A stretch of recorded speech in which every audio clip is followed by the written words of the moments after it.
እሺ እንዴት ነሽ? ሰላም ነው? እግዚአብሔር ይመስገን። ሰላም አለሽልኝ?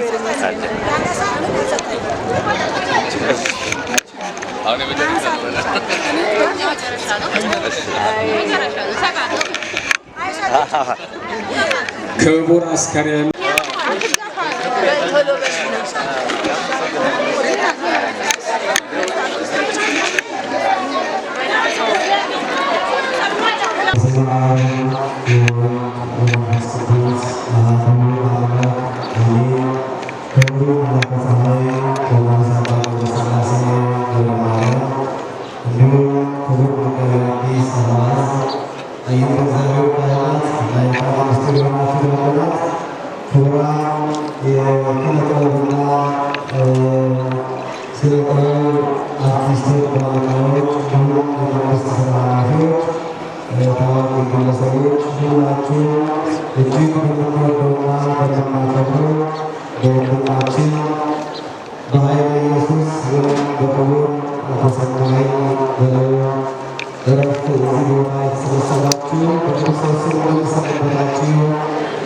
እግዚአብሔር አምላካችን እቺን ሰዓት እቺን ዕለት የሰጠን የአባቶቻችን አምላክ ስሙ ለዘላለም የተመሰገነ ይሁን።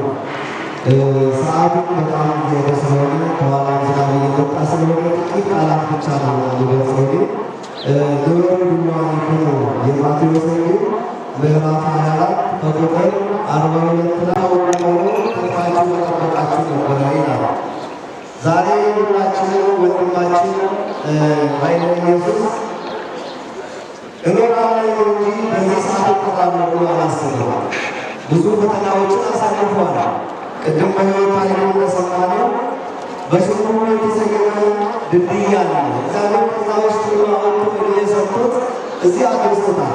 ምናልባትም እግዚአብሔር እዚህ ያደረሰው ወንድማችን ኃይለ ኢየሱስ መንፈሳዊ ዝግጅት እንዲዘጋጅ፣ መንፈሳዊ ሕይወቱን እንዲመራ፣ የበለጠ ስራ እንዲሰራ ቅድም እንዳያችሁ የዚህ በዚህ ካቴድራ ላይ እንኳን ያደረገው ብዙ ቀላል ነገር አይደለም።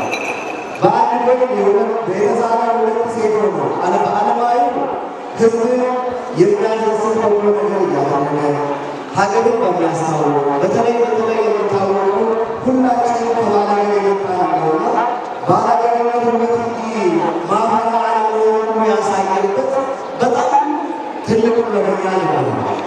በዚህ በኩል ደግሞ በመንፈሳዊ ደግሞ በተለይ በዚህ ካቴድራል ላይ እዚህ ያገለገሉ ካህናት ሕይወታቸው ሊቀየር ሕይወታቸው ሊለወጥ ለማድረግ የሁለት ማመቻ መስፈርት ያስፈልገበታል ነው።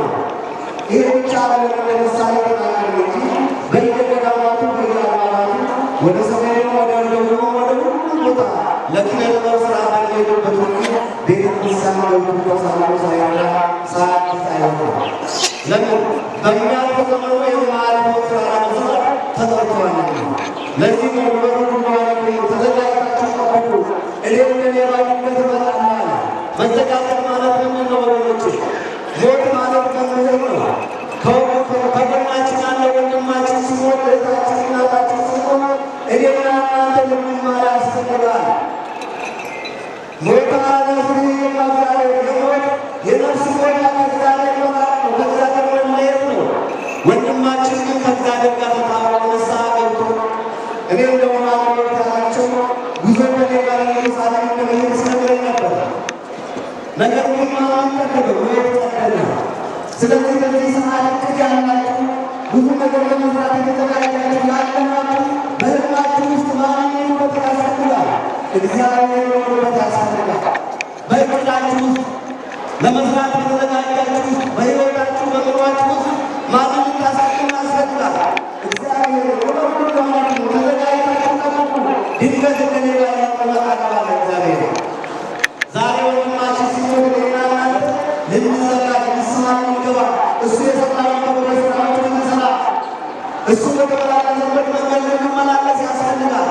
ወንድማችን በእውነት ቅን ነው፣ የዋህ ነው፣ ደግ ነው። ካዘነ ጋር ያለው ካለቀሰ ጋር ያለቅስ ሩሩ ልብ ያለው ወንድማችን ነበር። ነገር ግን ድንገት እሱ ባላሰበው ቀርቶ ስለዚህ ሞቶ መሰየቱ ቅዱሳን የቅዱሳን ሞታቸው እረፍታቸው ይሆናል። ወንድማችን ከዚህ በኋላ ሞት የለበትም። ሞት የሚባለው ከእግዚአብሔር መልአክ ነው። ሞተ ለነፍስ የሚመለከት እግዚአብሔር የነፍሱ ሞቷ በሥጋ የሚሞት ሞት አይደለም፣ ረፍት ነው። ከሚያልፈው ዓለም ወደማያልፈው ዓለም፣ ከድካም ወደ ዘላለም ብርታት፣ ከጨለማ ወደ ፍጹም ብርሃን የምንሸጋገርበት ነው። ስለዚህ ይህኛው በሥጋ የምንሞተው ሞት አይደለም። ትልቁ ሞት በነፍስ የምንሞተው ሞት ነው። ትንሣኤ የሌለው ሞት ነው እሱ። ይሄኛው በሥጋ የሞተው ሞት ትንሣኤ ሕይወት አለው። በእግዚአብሔር ፊት ክብር እናገኛለን፣ ለክብር እንነሳለን። ነገር ግን ትንሣኤ የሌለው በነፍስ መሞት ነው። በነፍሳችን የምናወዳት ሞት እግዚአብሔር እንዳለ ወገኖች ወንድማችን ሰርቶ አገልግሎት የተሰጠውን መክሊት 30-60 ዓመት ማለት ለአፍቶ ወደ አባቱ ወደ መድኃኒዓለም እንደተጠራ ሁሉ እኔና እናንተ ልክ እንደሱ ወርደን ሰርተን 30ና 60 ዓመት ማለት ብናፈራ የአባቶቻችን አምላክ ይርዳን። እግዚአብሔር አምላካችን የቅንነቱ አምላክ፣ የዋህነቱ አምላክ፣ የደግነቱ አምላክ ከአብርሃም ከይስሐቅ ከያዕቆብ አጠገብ ያሳርፍልን። በእውነት ሰማይ የሕዝብ ልጅ ነው። ኃይለ ኢየሱስ የሕዝብ ልጅ ነው። ለሕዝብ የኖረ ለሕዝብ የታጠቀ ለሕዝብ የለፋ የወደቀ የተነሳ ነውና በእውነት ልጆቹ ቤተሰቦቹ እግዚአብሔርን ያጽናናልን። ሁላችንም ደግሞ የእሱ ልጆች እኛ ልጆች ብለን ልጆቹን ልናበረታታ ቤተሰቡ ባለቤቱ ልናበረታታ ያስፈልጋል። እግዚአብሔር አምላካችን ነፍሱን በአብርሃም በይስሐቅና በያዕቆብ አጠገብ ያሳርፍልን። ልክ እንደ ሰማይ ሁላችሁ በተለይ አርቲስቶች እግዚአብሔር በሚያውቀው ሁሉ ጊዜ ለእግዚአብሔር ስትሮጡ በማለት ተደራጅታችሁ ስትወጡ ይታያል። በጎ መስራት ተመልከቱ። እግዚአብሔር እንዲህ ይላል፣ ግቢውን ጠብቋል ይላል። ለምንድን ነው? ሰማይ በጎ ሰው ስለሆነ ነው፣ መልካም ሰው ስለሆነ ነው፣ ደግ ስለሆነ ነው፣ ሃይማኖቱን ስለጠበቀ ነው። ሃይማኖቱን የጠበቀ ደግሞ እግዚአብሔር የሰማይ አክሊል ይጠብቀዋል እንጂ ከዚህ በኋላ ሰማይ ጥያቄ የለበትም። በሕይወቱ ያለ መልካም ሥራ ሰርተዋልና እግዚአብሔር አምላካችን እነሱ በጎ ሥራ ሰርተን የነሰው የሚታይ የሰው የሚጠራ ጽድቅ ሰርተን ወደ እግዚአብሔር ቤት እንድንጠራ ቅድሜ ለንስሐ ያለን ወስብሐት ለእግዚአብሔር። ለመልአከ ሕይወት ቆሞስ አባ ኢየሱስ አለዮት ያሰማልን። ከሪያለ ዘመናችን ላክልን። የወንድማችን የኢየሱስ ነፍስ ከገነተ መሰሰነት ያሳርፈው። ከዚህ በመቀጠል ጨርሰናል። የጥበበኛው ሰው ሀገርን በልቡ ያሳል፣ ፍቅርን በልቡ የገለጠ በሀሳቡ በቃሉ የተናገረው ታላቅ ተመሰለ። ታሪኩ ሰፊ ጊዜ ወስደን ብንናገር የሚጠቀለል አይደለም። አሁን ከራሱ ለመግለጥ ጥራት የተሰጠኝ ይቅርታ የሚሉ ታላላቅ ጥቅሶች ተገኝተዋል። ሁሉንም ማንሳት ባይቻልም የሀገር ፍቅር በጣም ትልቅ ያለው የደረሰው ክቡር አርቲስት ማሙድ አህመድ የሁሉ አባስጠውና እንደዚሁም ደራሲ ያለማትማሩ ናሆም ግርግናችን ሌሎቹ ብዙዎቻቸውና እዚህ ማሩ ስለሰጠኝ ነው። ከዚህ በመቀጠል አሁን ወደ ማጠቃለያው ጸሎት ነው የምንሄደው። ክቡር አርቲስት አቶ ሰማዕቱ ኃይለ ኢየሱስን በጣም በቅድስት ቤተክርስቲያን የሰበካ ጉባኤ አባላት የአስተዳዳሪ ኮሚቴ ስለ ሁሉም አንድ መልእክት ስላለ በዚህ ቦታ ላይ የሰበካ ጉባኤ አባላት ያገለ ይህንን የህንፃ ፍጻሜ እንዲበቃ የሁለት ማመልከቻ ማሽን ገዝቶ የሰጠ ይህ ህንፃ በጉልበት ተፈጠሩ የሰማሰብ ወደ ተባበሩ ወደ ክርስቶስ ወደ ተባበሩ የጓደኛ ሀዘናችን የሁላችን ነው። ስለዚህ በዚህ ቦታ የተገኛችሁ ውድ ዘመዶች፣ ጓደኞች፣ የጥበብ ሰዎች በጠቅላላ የሀገር ፍቅር የያዘው ሰው እና ስለ ሀገር ፍቅር በሰፊው የገለጠው ሰው መሸኘት የተመጣችሁላችሁ የኃይለ ኢየሱስን ነፍስ በገነተ መንግሥተ ሰማያት ያሳርፍልን፣ ቤተሰቦቹን ያጽናናልን። ወይዘሮ ሰናይት አባት ሐሚድ ነው የጥበብ ሰው ነው ብለው ይህንን ድንኳን አመጣው ቀድመው የተከሉልንና እንዲህ ላለው ሀገር ሀገር ድንኳን በማይኖሮች ሰው ነው ብሎ የሚያደርጉልን በጥበብ በእውቀት አሁን ያሳድግልን ቤተሰብን እግዚአብሔር ይስጥልን ነፍስ ይማርልን እያልን የቀረበልን ከጊዜያችን አንጻር ነው። ብዙ ጉዳዮች ሊኖሩ ይችላሉ። ከዚህ በመቀጠል ክቡር መልአከ ፀሐይ ቆሞስ አባ ገብረስላሴ ሀብተ ማርያም ቃለ ምዕዳን ይሰጡንና ከሥርዓተ ቀብር በኋላ በቤት ተገኝታችሁ ጸበል ጸድቁን እንድትቀምሱልን የሚል መልእክት ተላልፏል። ወደ ክቡር አባታችን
እንዴት ነሽ?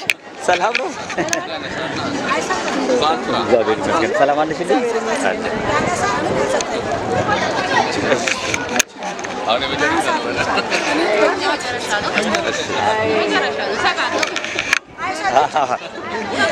ክቡር አስከሬን